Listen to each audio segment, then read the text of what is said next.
Tonight with my guests, the Iranian elections, the polls open in just a few hours' time, of course, in Iran tomorrow morning. I'm joined here on the set by Laurie Dundon, who's a senior fellow at the Partnership for Secure America, Fariba Hashtrudi, who's a writer and journalist, author also of The Tears of God, a book published for now in French. I'm also joined by Rouzbeh Parsi, who's a senior fellow at the European Union Institute for Security Studies, also by Ali Fatimi, who's a professor of finance at the American Graduate School of Economics here in Paris. We'll come back to the discussion we were having just a moment ago. First, though, we're going to bring in Nicholas Rushworth from our Media Watch desk. This is, of course, something we've been talking a great deal so far tonight about, the candidature of Hassan Rouhani. The idea is that there is this buzz on the social media, those that can get to it, Facebook, Twitter, about his candidature, and perhaps a change of opinion amongst those who are more reform-minded to get involved in this election and actually go out and vote.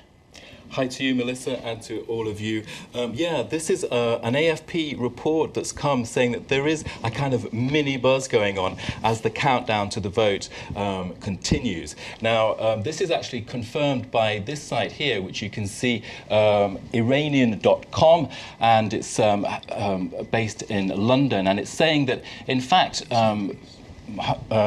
Rouhani had already been getting 63% of support on Twitter at the end of May, and his hashtag Rouhani is the #2 hashtag for this election discussion, and next to Iran itself. So there is, according to AFP, a buzz for him. The question, though, is really, as you said, what is the whole issue of connectivity in Iran? Who is this really a subdued election in terms of social networks? Certainly it is compared to 2009 with the events then. Let me just go to Rouhani, the hashtag there. You can see there's some activity, but I've been looking the last few minutes and not very much really. We have been looking too on our Observer site about this whole question of, can you get into Twitter, can you get into Facebook? And one of the observers from Iran, if I can see there, you can see the site, access to this site denied. Now, the Observer is there, we can scroll down, we've got a video showing basically he cannot get into anything. The connectivity is absolutely horrendous. He's trying and trying and trying over again, and the thing turns round. So there's this whole issue about, yes, if there is a mini buzz now, it's very in a short time frame, but really, is there anything going on any kind of scale that we are used to talking about? But of course, this is because, as you mentioned, it was in 2009 that Twitter and Facebook and all the social media websites had played such an important role in getting people out. So clearly they will be carefully controlled.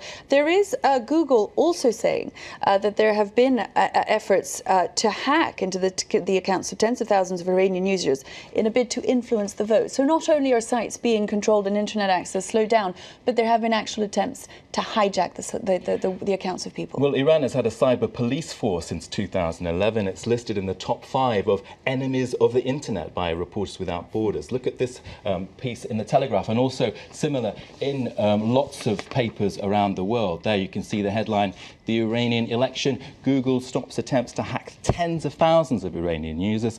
Now, what's happened there is that the Google blog explains it very clearly, that people who have been signing up to internet when they can get through, they'll get a fake Google email saying, "Do your account maintenance, fill in this form and we'll update your account maintenance," and they do, and that's a fake page, and is it going to the cyber police? So that's what Google is saying. Thank you very much indeed, Nicholas Rushworth, for the look at that. It is perhaps then no surprise, really, given the importance of the social media last time, that this time it should be being so carefully controlled.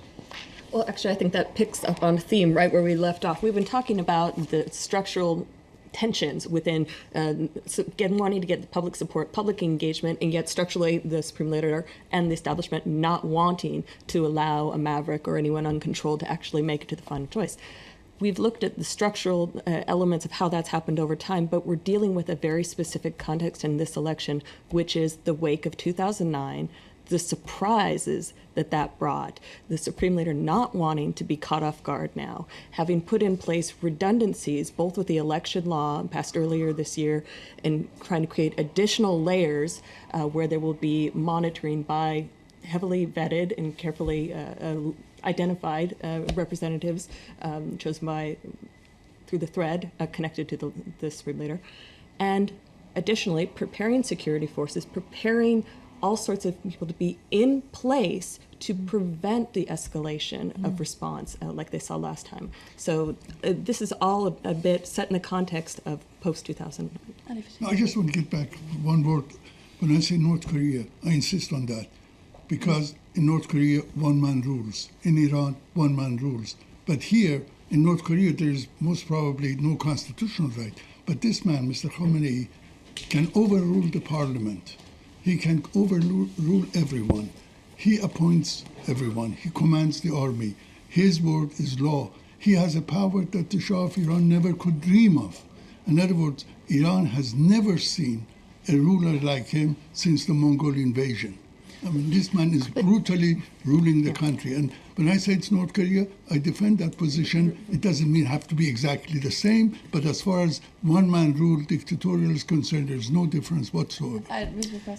Well, the rejoinder is that Ali Khamenei is the last decision maker, but he's not the sole decision maker. That's a huge difference. Well, if you can change the other decisions, he overrules everything. The thing is that if you look at the Iranian elite, it consists of circles of different kinds of business and military establishment interests. Now, all these people put something in somewhere within the decision-making process. That doesn't mean that they can overrule him, but it also means that he cannot ignore them if he wants to make a decision that is they will comply with, because he needs them to comply with it. Ignore the people in last election.